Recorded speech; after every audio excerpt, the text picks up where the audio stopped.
perler. I dag vil jeg vise jer, hvordan man laver mosaikarmbånd med Tila beads. De ser sådan her ud, de er rigtig, rigtig flotte. Til det der skal jeg bruge 1 meter lædersnøre, 1,5 mm tyk og 1 meter langt. Og noget toftkort, som er størrelse 1, også i turkis. Og her der har jeg så valgt en masse forskellige farver. Der er 6 Tila beads og nogle guldperler. Jeg har valgt en lille guldknap, hvor der er 2 huller i. Og der stikker jeg lædersnøren igennem det ene hul og i det andet hul. Så skal man sørge for, at enderne bliver lige lange. Sådan. Så vil jeg sætte den fast til min knyttebakke. Der tager jeg min sorte elastiktråd nærmest. Sætter den om knappen nedenunder bakken. Og sørger for, at de her ligger lige ind over med den sorte tråd her.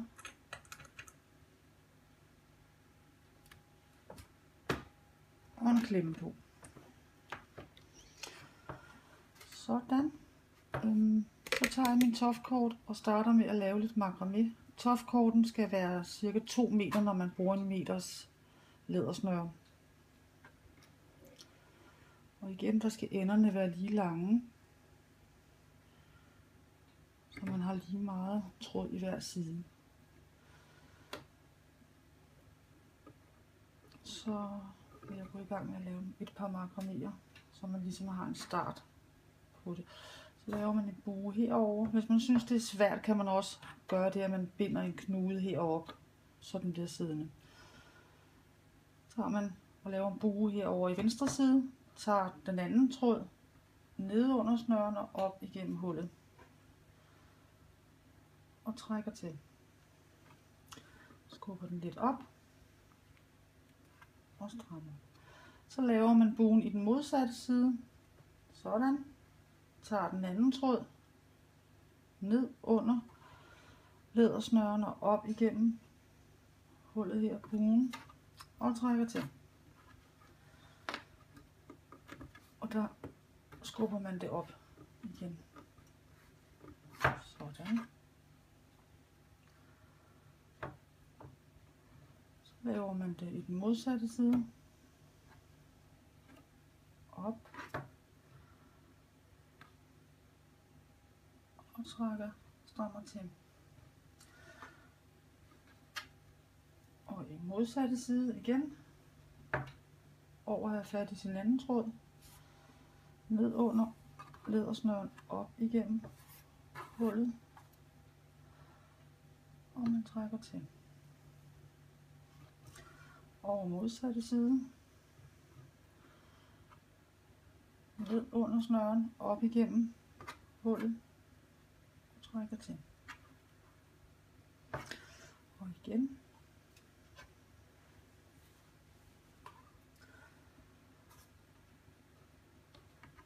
Sådan.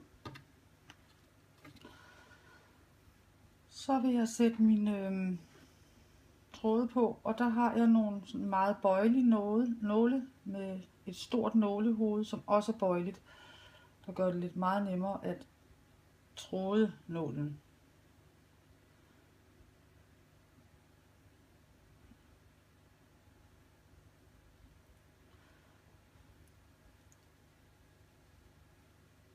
Det kan godt være lidt svært. Det kan godt være lidt svært at se. Men og vi prøver den anden. Så kommer den bare lige ind igennem. Sådan. Så lykkes det. Så tager man sin ene tråd og kører op igennem under lædersnøren og op. Og til at starte med, der gør man det 2 gange. Og det gør man i begge sider.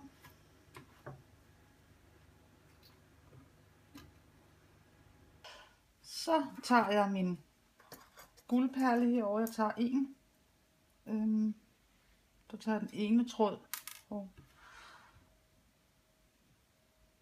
igennem den ene side, og den anden tråd igennem fra den anden side.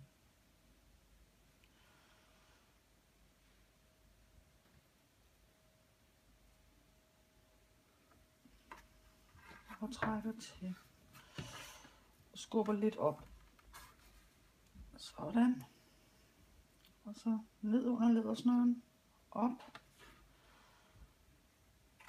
Begge sider.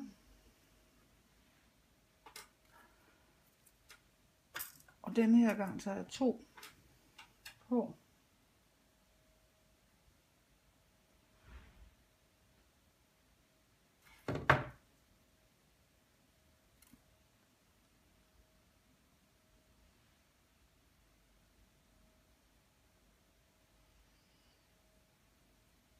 Og trækker til. Og skubber lidt op. Sådan. Ned under lædersnøren.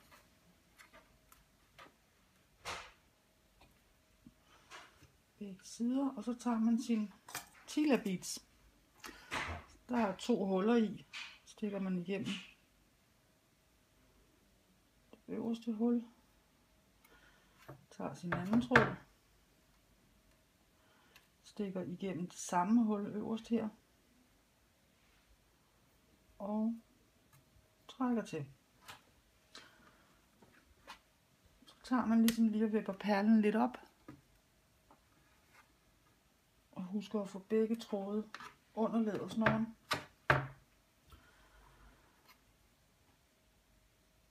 Og kører sin tråd igennem det andet hul i Tila Beaden. Og den anden tråd igennem anden hul.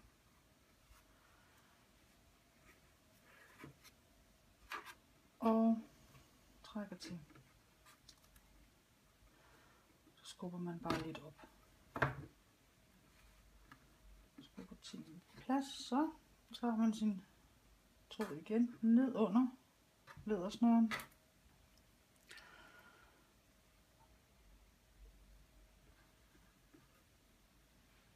Og tager sin næste Tila Bead.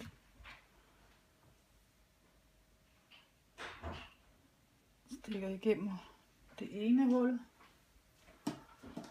Og så tager man sin anden nål. Stikker igennem samme hul. Og trækker til. Helt op til den anden. Snøren under. Og tråden under lædersnøren vipper sin Tila Bead lidt op. Og nålen igennem nummer 2 hul. Trækker ud.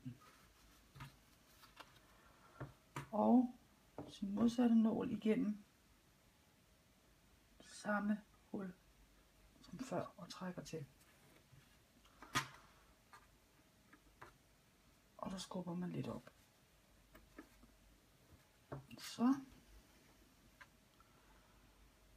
Og her der har jeg så valgt at tage guld seed beads ind igen. Og den her gang er det kun 2 man tager på.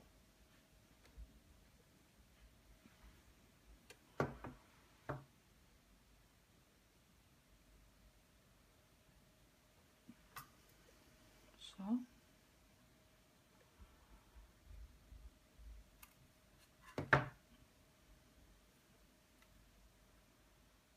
Den anden nål igennem. Og så trækker man til. Så. Og tråden ned under lædersnøren. Og så tager man sin tredje farve Tila Bead nålen igennem det første hul. Og den anden tråd igennem fra den anden side og ind i det samme hul.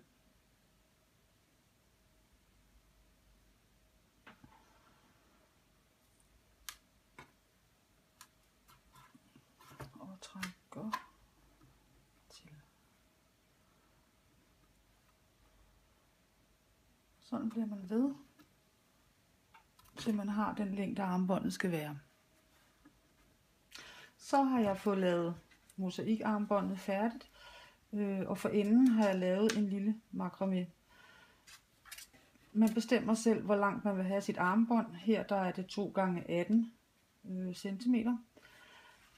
Nu skal vi lave et hul til knappen her, og der ser jeg lige, hvor stor er knappen, og prøver at binde en knude.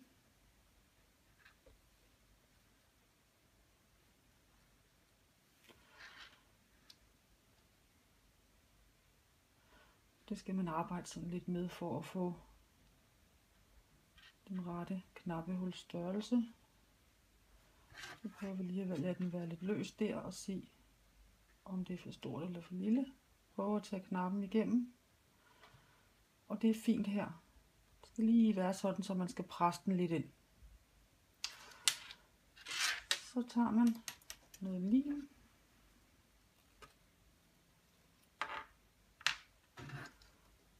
Ind her, hvor knuden er lidt løs. Der kommer lidt lim ind.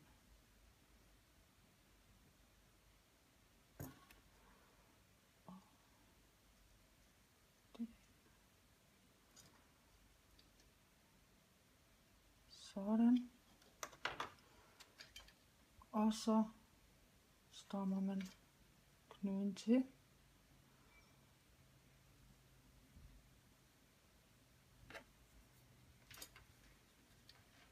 Sådan. Og så klipper man enderne til. Og jeg kan godt lide at have dem sådan en lille smule skrå, så det tager jeg et lille stykke nede og klipper skråt. Så har vi et mosaikarmbånd, man kan vikle rundt 2 gange.